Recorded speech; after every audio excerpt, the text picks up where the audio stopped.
Hello, hello, hello. Good morning, good afternoon, and good evening, and welcome to the Road to GEF Paris 2021, the Feminist Multilateralism for Building Back Better. Welcome to all of those who have joined us on Zoom. Welcome to all of those who are watching on the live stream on YouTube. My name is Fatima Zaman. I'm an activist from the Kofi Annan Foundation, and I will be your moderator today. I am super excited for the conversation we are about to have. We have an incredible lineup of panelists. And before we get straight into it, I'll have to set out a few housekeeping rules. If you are watching through YouTube or through Zoom, you will need to download the All You Say Tech app in order to be able to get the translation. So please do that now so you can follow along in your preferred language. And if you have a question or comments, please do drop them in the chat and we will see if we can get to them. So without further ado, let us introduce our panel that needs no introduction, but I will do my best. We have Dr. Obi Ezek-Wasili from Women Political Leaders, an incredible powerhouse championing women's voices. The none other, the only Maria Fernanda Espinosa, a personal shiro of mine, former diplomat, former UN president of the GA, and just an incredible woman to be with. And we have Valdis Birkavs, who again needs no introduction, from Club de Madrid. We will be having very shortly PM George Paparandreou from Greece, again from the Club de Madrid, and we will have visual representations from the UN Youth Envoy, my friend Jayathma, who wanted to be here but is a very busy woman. And without much ado, and not last but least, Gillian Montilla from Science Pose. I am so glad to welcome you all to be here with us today. I cannot wait to galvanize your thoughts and your wisdoms on this much needed conversation. And before we begin, I'll set out the context for which we are having this conversation. The past year has been an incredibly difficult one, in particular for women in the world whose situations have worsened in all areas. At this time of reconstruction, and as we leave the pandemic and start to recover, it's essential that we make policies and undertake actions with a gendered perspective and take advantage of the opportunity to build back better, and above all, to not go back on what's been gained. The Generation Equality Forum is a unique opportunity to chart transformative path for change through bringing together a number of stakeholders to implement ambitious commitments and to accelerate equality, leadership, and opportunity for women and girls worldwide, and to dismantle long-standing barriers and stereotypes that exist.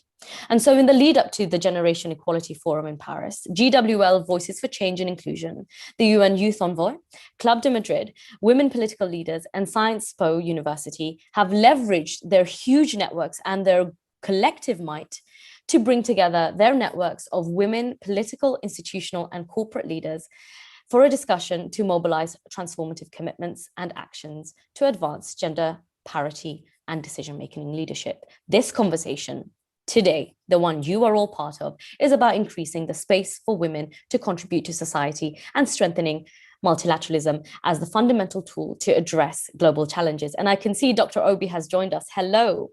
I'm just doing my spiel, so get comfortable because we're about to have an incredible conversation. We have 4 objectives for today, which I will give you a quick run through, and that's it from me. We want to call to action in order to be able to rebuild a gender vision from all sectors and how competitive multilateralism can advance the feminist agenda in the decade of action, the 2030 agenda. Number 2, build momentum and support the action around the Action Coalition on feminist movements and leadership's actions and its goal to increase the meaningful participation, leadership, and decision-making power of women and girls in all of their diversity. That's right, you heard it here, all of their diversity. Number 3, enable an intergenerational dialogue and mobilize leaders through networks to propose meaningful commitments to empower women and to increase women's participation in decision-making in the public and private sectors. And that's why I'm so glad we have Gillian Montilla with us today. And number 4, to present initiatives for women empowerment and the promotion of women leadership in the public and private sectors, as well as clear examples of initiatives that have been successful in dismantling barriers, inequality, and in decision-making and leadership in both the public and private spheres to build forward better. And that's why we have Valdis and George with us today. So the last thing for me to say is it is time for action. It is time for deeds, not words. So let's get going. Question number 1. A huge welcome to all of our speakers. I want to know a little bit about your personal experience of being a woman in leadership. And I'll also ask our gentlemen of the panel about their experiences of women leaders. So why don't we start with Dr. Obi? Can you tell me a little about your experience in a leadership position?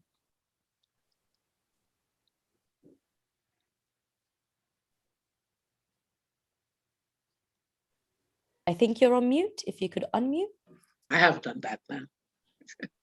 Well, thank you so very much. I am excited to be on this panel with very distinguished women from across the world.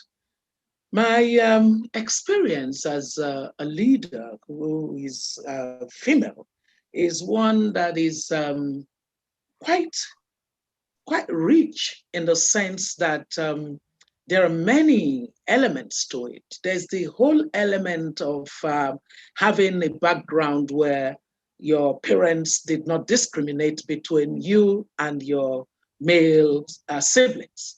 So simply saw you as a human being and one who was who deserved to be given the right education in order to thrive. And so that foundational strength that came from being validated by my family meant that I did not feel any necessity to explain why I needed to be great at anything that I was asked to do. And you find, therefore, that in our effort to build girls into leaders, the family is so important because they set the stage for the young woman. And so having been validated by my family, I found that anywhere I went, I refused to be told to shut up because I was a woman or because I am a woman. And so that helped considerably that in my progress through life, the men would have to contend with the fact that if you're going to be talking to me, you have to come with your full reasonable argument for why you would consider what I am saying from the lens of my being a woman. So I think that it is so important that we should take away something that I take away from reflecting on the different aspects of leadership that I have expressed, which is that, we have to prepare our women. We must prepare them. The more that we prepare our women and they are strong and firmly rooted in the knowledge and in their capacity to make the decisions that they should make, we have more examples to show to the men who are caught up in stereotype that leadership is gender neutral. I love that. Thank you, Dr. Obi. Again, bravo, round of applause. Prepare the women, but prepare the men to come prepared. That's the takeaway. I wonder if we can go to Gillian now to share her experience of being a young woman in leadership. Hi, everyone. Thank you again for inviting me to share with you today. My name is Gillian Mansala. So I'm a student of Paris School of International Affairs at Sciences Po, and I'm also pursuing a certification in gender studies from their gender studies department called Présage. So when Julie originally sent me these questions, I thought about what anecdote from my life would best capture the essence of what it is to be a young woman leader hoping to make a change in this disrupted world of COVID. And I reached back into my memory bank and my hands found the sadness of my 16-year-old self. I was, I believe, the first Asian woman, a drum major of my town's high school marching band. And it was Friday night away game. And I had racist slurs thrown at me in front of 200 or so of musicians I was charged with leading. But that didn't seem relevant in the space, so I thought some more. So I considered spending my time bemoaning the humiliation as the youngest leader of my university's Model UN team, when one of the new delegates raised his voice at me, frustrated as I gave him edits for his position paper. And I could tell the story of highlighting the double and in many cases the triple forms of interlocking discrimination that young women face when they've fought their way to finally have a platform from which to speak, arriving battered, bloodied, embittered, harassed online, followed in the streets, and intimidated by the established twice their age. But this is not the story I want to tell, at least not the whole of it. We are the stories we tell ourselves. So when I reflect on when I felt the most empowered as a leader. I think first to my experience working with Fatima, Anulu, and other young women part of the European Network of Migrant Women's Youth Movement, Radical Girls. I worked on an action research project with the European Network just this past fall as consultant with Sciences Po's Pressage program. And I met these women in an online capacity building workshop centered around CEDAW, the Convention on the Elimination of Discrimination Against Women. And I taught a section on the power of arts and activism. And we found ourselves mirrored in the lives and social justice work of great poets like Black lesbian feminist poet Audre Lorde and Native American poet laureate Joy Harjo, women of exceptional courage and unshakable vision. And to be able to cultivate a space where these young migrants and refugee women felt heard, understood, safe, and empowered enough to take the mic, to bring forth their experiences, to begin to see themselves speaking and being heard beyond the confines of this Zoom breakout session.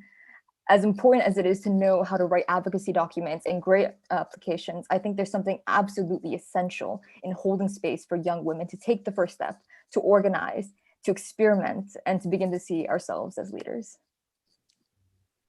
Gillian, I tip my hat to you. And again, as a fellow activist, I completely echo and share your experiences. And actually, one of the reasons Maria is such an icon of mine is because at the 73rd UN General Assembly, it was so incredibly moving to be a young woman there, but to see a woman who looks like me, who has, trailblazed the path for women like us to be able to get there and just be in a position of complete leadership, but also look incredibly comfortable. So with that, Maria, please share with us your insights. Well, thank you, Fatima. I'm so thrilled to be here. Greetings to all the distinguished panelists. I'm so happy that we have come together. We have established this partnership with Club de Madrid, with Sciences Po, with women political leaders in this countdown to the Generation Equality Forum in Paris, starting just tomorrow. And really, I think that what brings us together is the conviction that a vibrant, rejuvenated, effective and inclusive multilateral system needs to have two critical components. We have heard incredible, personal stories and histories of two incredible leaders, women leaders from different walks of life. And I said, we need two components to have a retooled multilateral system. That's why we are together.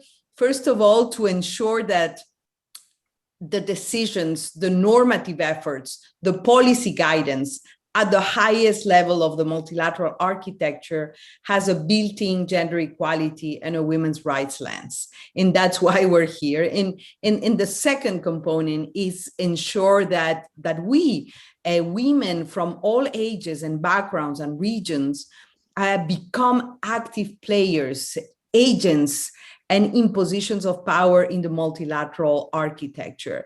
And I think that is so encouraging to hear, to your, and listen to your personal stories. And yet, in spite of that, we continue to be so much, underrepresented in the world of politics and government in general.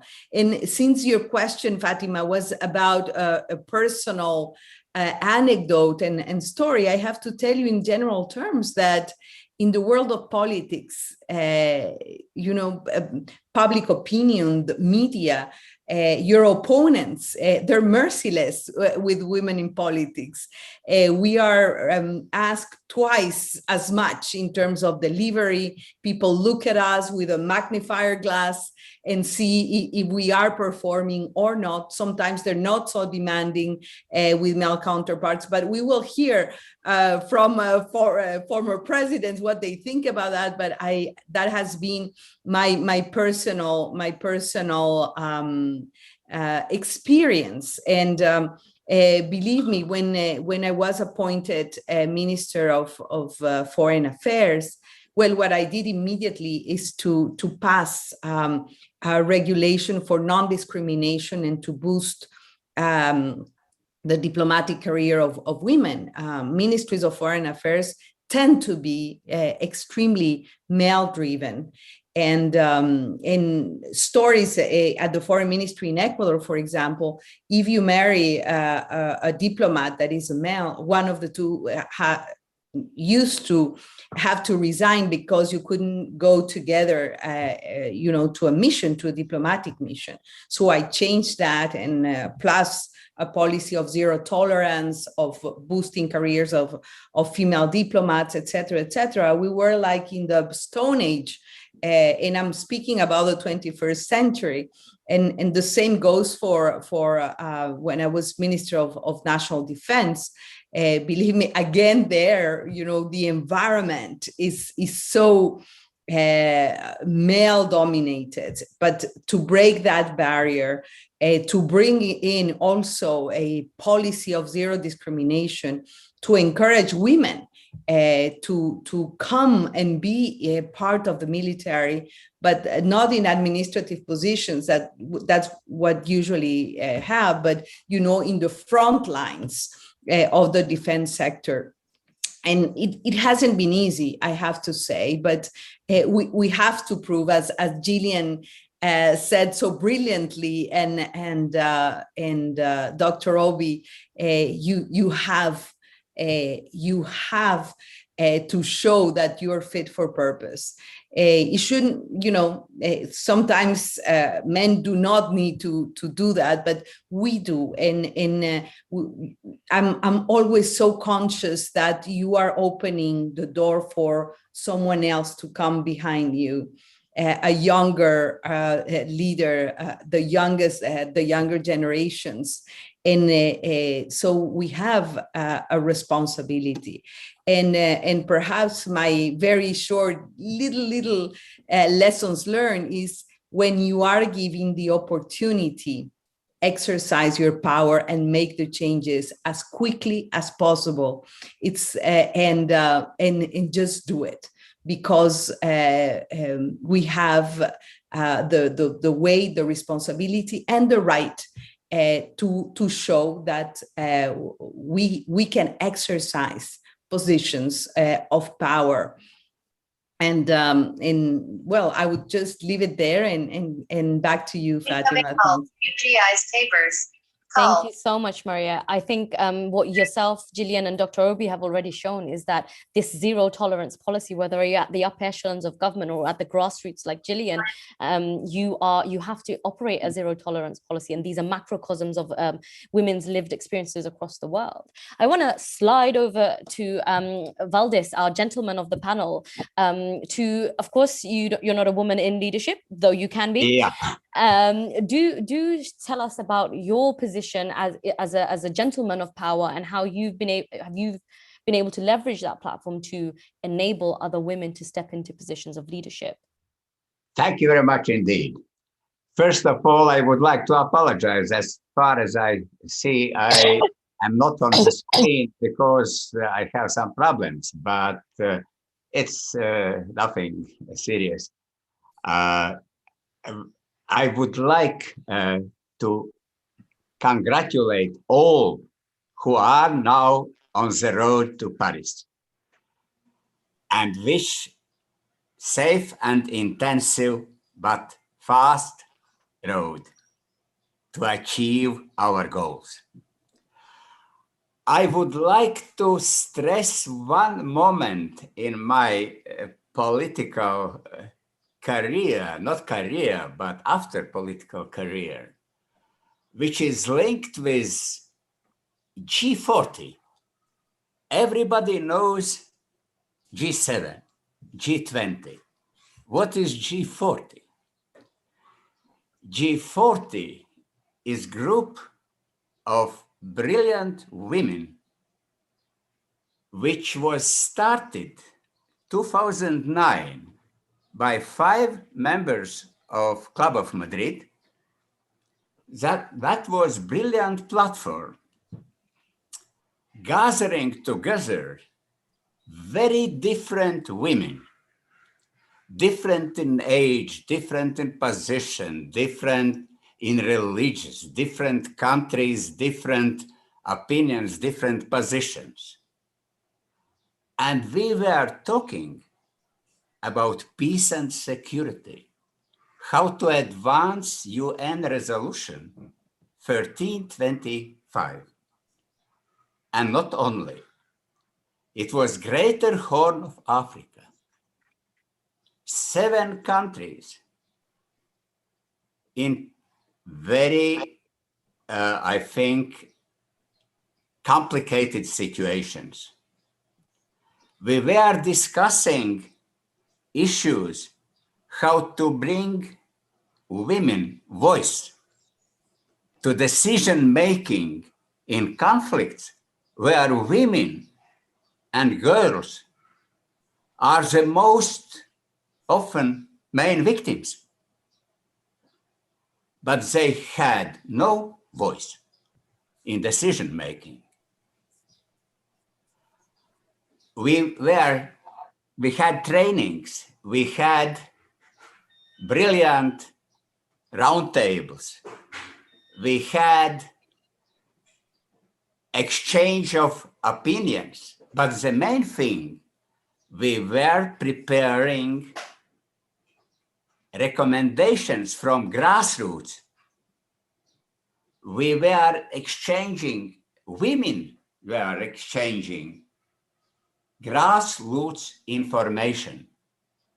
And our privilege as former members of government were to transfer recommendations of this really powerful group of women to the top leadership, to the acting presidents, acting prime ministers, to parliaments.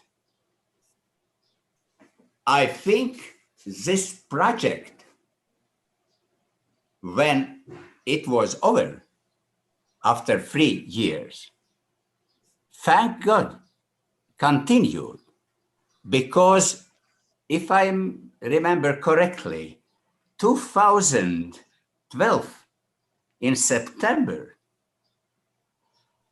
Group G40 came out with document, some kind of manifestation. And they continued to work in different countries, in Sudan, in South Sudan, in Eritrea, all across the region. During mission, we were traveling from country to country. We had substantial financial support. But I think such kind of projects, which really gave collective empowerment to the group of women trained, wishing to have greater input to solve conflicts, violent conflicts, is worth to study, to repeat, to improve, and to recommend for other conflict areas as well. Thank you. Valdis, thank you so much for such an informative and educational intervention. I know I will be desperately Googling the G40 women straight after this conversation. And on that note, I see we can welcome Pierre and George Papandreou. Welcome. You look like you're in the sunniest parts of an island, so I'm incredibly jealous. We will move to our next question, and in all welcomes, I will put you on the spot and say, in your experience of being a prime minister and someone who has led a country through an incredibly difficult crisis during your tenure, what are the main challenges that you think women?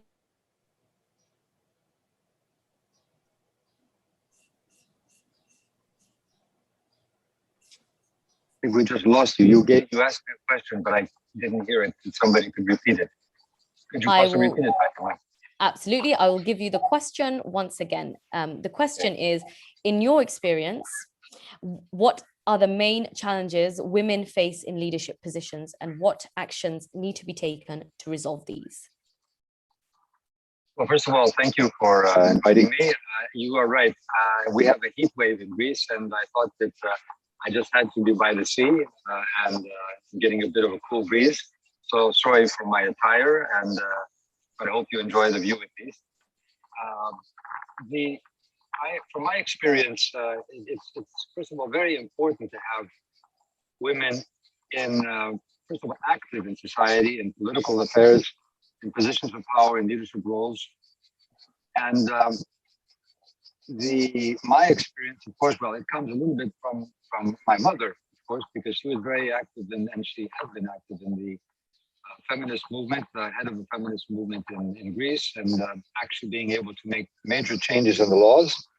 So one of the issues, I think, is how do we make the legislation to make sure that we have the space, the issue of equality, the issue of gender equality. So issues like, for example, in Greece, it used to be a dowry that women had to have. They couldn't have their own name. They had to change to their man's name. In fact, that was changed. The issue of abortion, being in control of your own body, equal rights in the labor force. These are all issues that have been legislated. Of course, in practice, many of these things are circumvented by power issues. I think the second important point is not only for women, but just for our whole political life, is that without a women's voice, it's not just that you are missing the 50% or 50% plus of the population.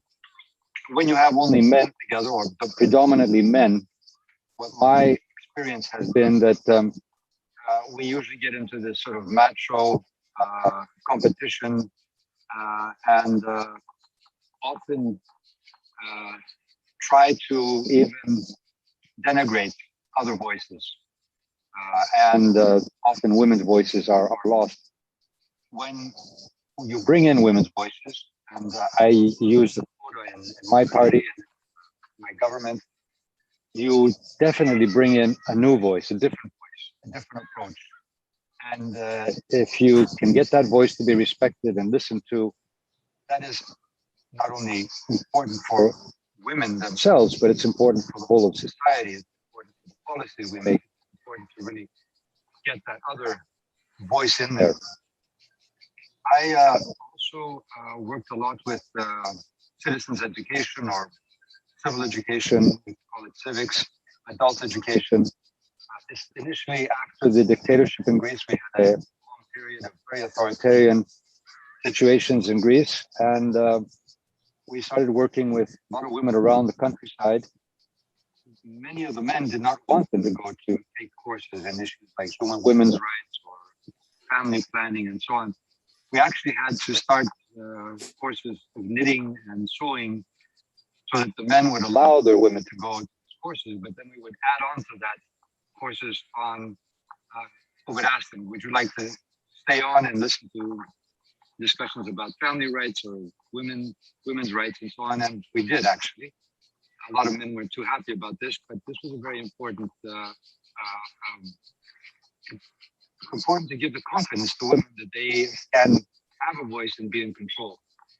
One of my experiences also, I was at some point as foreign minister, in the European Union, we have this rotating presidency. I was in the presidency of the European Union, and in being in that, I would work on a number of big issues, foreign policy issues. One was, of course, the Middle East, Israeli-Palestinian issue. And I was a member, as representing the European Union, of the so-called contact group, which is, of course, the UN, of course, Europe, US, Russia. And when I would go to either Israel or Jerusalem or Ramallah, before I would meet officially with any of the officials, which usually was predominantly men, I would meet with the women's groups, the peace groups. And the peace groups were actually both Israeli and Palestinian women. And they had many more solutions and many more creative ideas and much more open for building peace in the region than the men were. It seemed to feel that, with the egos were involved or a sense of not being able to be empathetic with the other side. So women's voice are very, very important. And I learned much more by listening to the women in this peace process than I would have by I've only listened to the official, which usually was, as I said, the men's version. So bringing in women, from my point of view, is absolutely important to give them a voice. And as I said, not just for women. Yes, for women too. They have the right to be in leadership positions, but this is very important if we want to make our society a different one with diverse voices, much more democratic, much more deeply democratic, and much more, I would say, even empathetic to the types of problems we are facing today. There you go. You heard it here from former PM George Papandreou, a call to action, bring in the women. And on that note, I'm going to bring in one of the videos that Jayathma has sent us. Huli, if you could kindly do the necessary. And while we wait for the video to play, I'm going to do an encouragement for you all to tweet online and share your thoughts using the hashtags ActNow and hashtag Generation Equality. And just like that, more than 25 years after the adoption of the Beijing Platform for Action, gender equality is obviously still a long way out of reach. There are many reasons for this. Patriarchal systems continue to reinforce a culture where young women are being silenced or ridiculed when trying to disrupt old ways of thinking and acting. Even young women heads of state and government have to endure sexist commentary on their appearance rather than on their politics. Also, in our institutional systems, there are underlying attitudes of young people, and especially of young women, that they should earn their spot. Unapologetically claiming your space as a young woman, not shying away from power, simply goes against widespread gendered stereotypes. Still, every day, I work with amazing young women around the world who want to make their voices heard and make a difference. Let me mention a few of the common challenges that they face. First, young women and youth-led organizations seriously grapple with lack of finances and resources, which impedes their ability to build individual and collective capacities. Secondly, when included, young women are often tokenized as youth rather than being respected and topics as experts that they're acknowledging that they deeply care about. Lastly, the high prevalence of violence, sexual harassment, and bullying taking place in the face of impunity is seriously damaging many young women's leadership aspirations. At the end of the day, we are all embedded in patriarchal structures and patriarchal narratives that shape our daily conduct. For progress to be made, I think we need to apply an intersectional power analysis through systems and through institutions, and use that lens to develop concrete actions for improvement. Redressing young women's underrepresentation in leadership calls for political will and commitment, strong policy measures, and multi-stakeholder partnerships.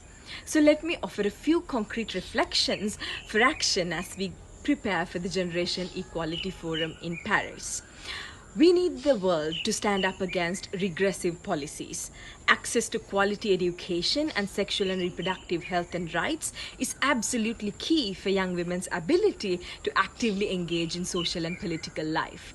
Leaders must recognize the need for them to give up power to enable true intergenerational partnerships. It is a common responsibility to actively promote parity at all levels of our institutions and organizations, political parties and workplaces, and it won't come without a cost for those who lead today. It is time to recognize that leadership takes many forms. If nothing at all, the COVID-19 pandemic has taught us that women and youth are already leading as community organizers, educators, health personnel, and researchers. The time when a leader was a man in a suit has changed and is not coming back. Oh my gosh, so much wisdom. The time for when men in suits used to lead the world is no longer coming back. Another incredible pearl of wisdom from Jayathma, who again is giving me FOMO because she's also in a tropical part of the world and I'm in rainy London. And on that note, I want to bring in Obi. Based on that, the time for men in suits has now elapsed. What is the future? Tell me, please, what does this look like for women? I think that we need to challenge these systemic stereotypes that continue to constrain our objective of getting an inclusive world as far as leadership is concerned. From what we see from the Reykjavik indices, we realize that there is still so much of stereotypes across the world. The evidence shows that we have not made that much of a progress. When indeed people think of leaders, they think of the image of the man. And so we have to fight these systemic stereotypes in as much way as possible. One way to, of course, do this is to focus on policies and legislations that hinder the participation of women in leadership and decision making. We do know that countries where there's been a deliberate effort at dealing with legislative barriers that stand in the way of women ultimately have more women emerge into leadership. Where there are policies that transform the way that women lead, women gain access to leadership, we see that there is more progress made. The second part of it is that the lack of communities and networks that support women in that whole important journey of emergence into leadership created a lot of regression in the number of women participating in leadership, whether at national or global levels. But when you see the emergence of platforms like the women political leaders, which I belong to, you know that clearly we're gradually building the kinds of important networks and communities that will act in sustained way. One thing that has affected this vision is that we are a bit sporadic in the way that we campaign on the matter of women in leadership. We need to be sustained. We need to be deliberate. We need to be never accepting no as an answer.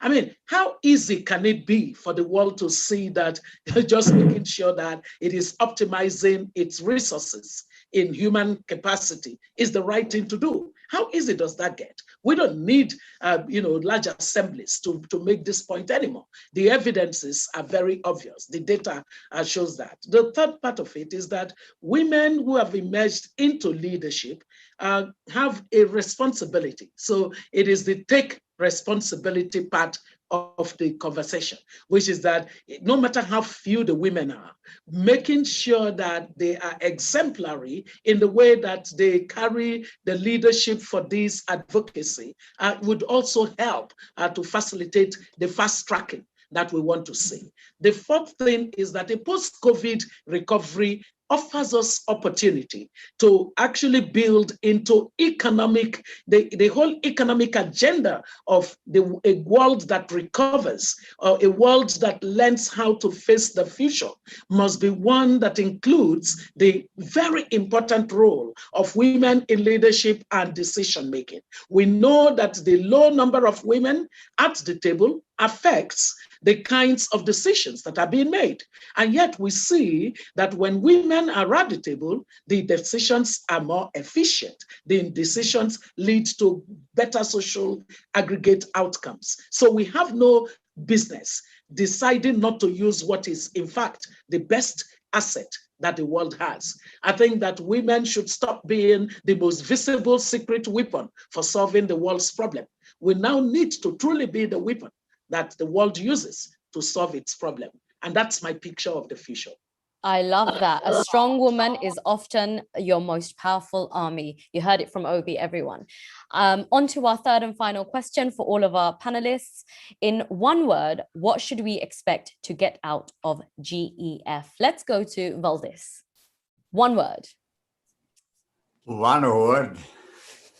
I think the best would be to fully implement recommendations of Club de Madrid, which were so eloquently, so brilliantly formulated in our inclusive multilateralism for United Nations. But certainly there are many recommendations which are out of these recommendations which were presented by Club de Madrid. And my personal proposal would be to find the weakest place.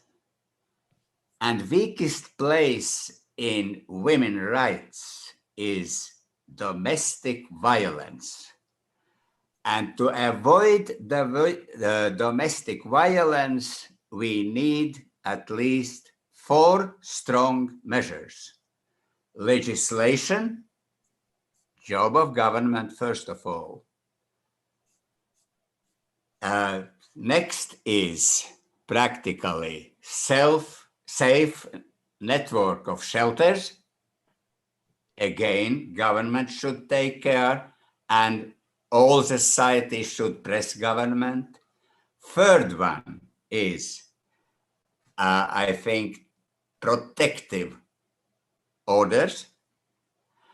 And I would like to see in the nearest future universal basic income for the weakest part of all the women society, women with child from in poor countries, in poor regions, in poor parts of any society. Implementing these, we can at least slow down during COVID-19 growing number of domestic violence. Thank you. Thank you, Valdis. From that, I got we need to legislate to eradicate violence. So 3 words, I'll give you that. Maria, please, in your own words, what should we expect to get out of GEF? Well, thank you, Fatima. And I do have my one word, but I think it's important, to inform and remind our audience that the Generation Equality Forum started in Mexico in March. It has been a 2-year. As a member of the steering committee representing the group of women leaders, I have to say that it has been the 2 most productive, engaging, co-building process. And we have a crafted 6-action coalition and a pact on women, peace, and security. And I think that these 6 critical issues that underpin gender equality, from gender-based violence that Valdis was mentioning, economic justice and rights, sexual and reproductive health, feminist action for climate justice, technology and innovation, feminist movements, it's all part of a package that, in my opinion, is a sign of new times for multilateralism. These action coalitions have been collectively shaped by civil society, the private sector, the philanthropic world, governments, by the principle of co-responsibility and co-building. So if you ask me what is to expect for Paris, I would say perhaps more importantly, after Paris. Paris is going to be yet another peak moment after Mexico in March. And the one word you asked me at the beginning, Fatima, I would say a word which is more an acronym, and the acronym is ARA, A-R-A, meaning action, extremely important to overcome an implementation deficit of our commitments and agreements. The R stands for resources. We need to fund the gender equality and the women's rights agenda. And not only with public funds, but I think the philanthropic sector, the private sector, and it's not only about financial resources, it is about human resources, it is about intellectual resources, it is about political will. And the last A in this ARA formula, it's accountability. We all need to be accountable, and action, resources, and accountability for me is the secret to have these 2 years of work for the Generation Equality Forum really impact and change the lives of women and girls at the ground, and people from all genders to live in dignity. The multilateral system, this UN 2.0 that we are in the process of building really needs to have a gender equality lens front and center to be meaningful and to be to impact and transform the lives of people on the ground. So this is my word, ARA. Back to you, Fatima. Thank you, Maria. Hashtag ARA. I can see all of your comments, so please get that trending so that by tomorrow in Paris, it's a known quantity. At this point, I'd like to bring in another video from Jayathma to share with us her views on what to expect from Generation Equality Forum. Huli, if you could do the honors. The Generation Equality Forum has an ambitious vision and objective to accelerate progress towards gender equality and intersectional justice worldwide. But to me, the Generation Equality Forum is just as importantly an opportunity to seed and strengthen transformative intergenerational relationships, working towards more shared horizontal leadership models and a more inclusive multilateralism for the future. Young feminists around the world use such shared leadership models in their own organizations and movements, and I truly believe that we have much to learn and unlearn through partnering with young people in their full diversity. In order to change the world, we need to change our institutional culture structures. At the UN, we use the Youth 2030 strategy as our roadmap in working with and for youth, and we see progress across many intergovernmental processes, including the Generation Equality Forum, where youth-led civil society have ensured a seat at the table in the highest decision-making bodies. I support the work by young people and young feminists who have tirelessly pushed for co-leadership and co-ownership in decision-making processes, for increased funding and resourcing, and for their insistence on pushing intersectional and progressive agendas towards ultimately hoping for power shift towards a more transparent, accountable, inclusive decision-making, which will enable us to collectively fulfill the ambitions of the Decade of Action for the SDGs. You heard it again, accountability and responsibility. I'd now like to go to George for your one word or clever acronym for what we can expect from GEF. Difficult for a clever acronym, but I think what following on what Valdis and Maria said, we already have the package of, we know what has to be done. I mean, we have the sustainable goals on gender equality. We know with societies that have social protection, whether it's against violence against women, or whether it is a network of policies and social structures which help in child rearing, child care centers, and family planning, and so on, and women in work. We know that quotas are important to break that glass ceiling and get women in leadership roles, to change the paradigm, to change the image of the stereotypes which have been built over centuries and thousands of years.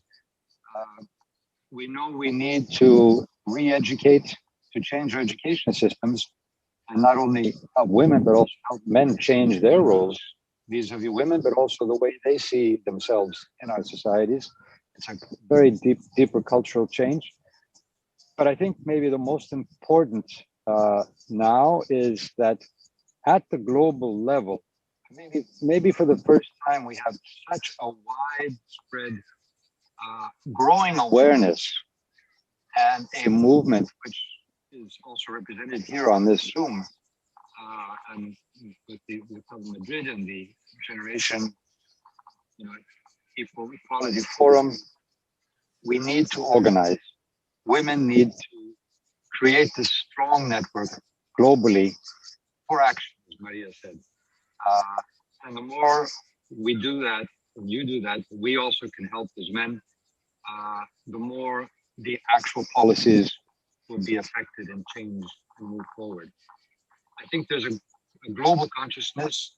There's a lot of pushback also in many parts of the world, and a lot of corners of the world that don't like, for example, the Istanbul Convention, or trying to change the laws and again restrict women to a traditional role.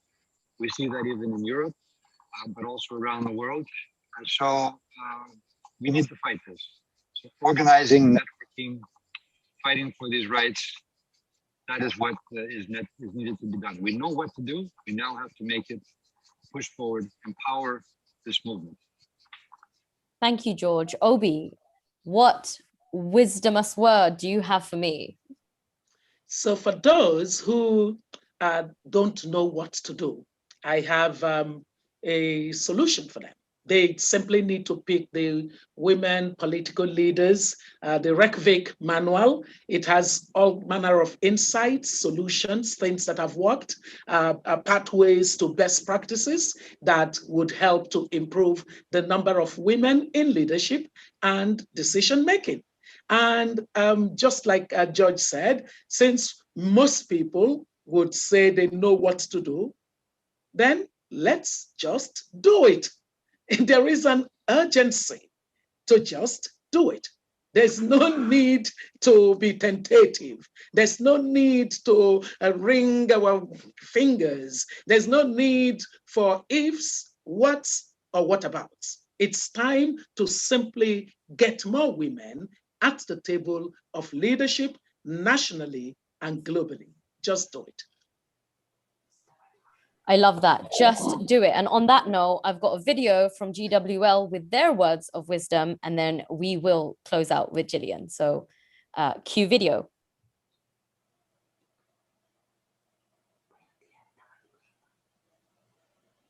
There is a new CEO in the company. How did she get here? What did she do to get this far? I'm sure she only got the job because she's pretty. This CEO that is the object of these types of comments on a daily basis is part of a selected group of female CEOs. And I say selected because only 27% of women hold powerful positions. It's clear that something has to change, right? But how do we do this if the ones who create the laws are mostly men?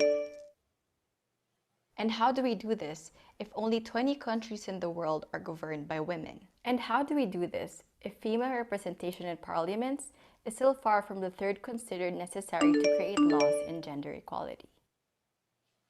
How do we expect to get equality if these critical and judgmental views are the ones deciding on women's paths?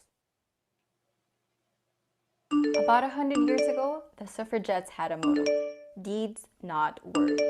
100 years ago, they considered it was time to stop talking and start taking action.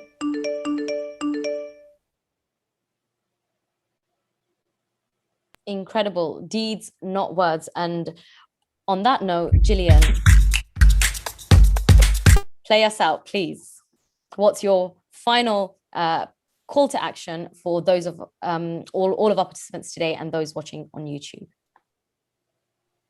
Thanks, Fatima. So for me, I hope to see more concrete commitments to collaborate with the grassroots level, which remains as the most salient entry points for our most marginalized women, especially young migrant and refugee women, to politically participate. I also hope to see critical and open discussion about how we can make our feminism more inclusive of the most marginalized within our movement. Critical reflection about how our norms, even in their most neutral framing, are discriminative to women, from everything from the norm of paying your dues through unpaid internships to pervasive sexual harassment in a far too familiar culture of impunity. Finally, I hope to see a more human approach, a more expanded, creative understanding of what it means to politically participate and who is deserving to be in these decision-making spaces.